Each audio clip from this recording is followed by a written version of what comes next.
കൃപയാ എന്നെ കരുതിയവൻ സ്നേഹമേ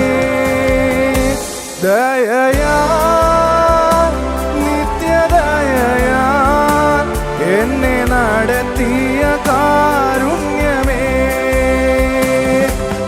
പാടിടും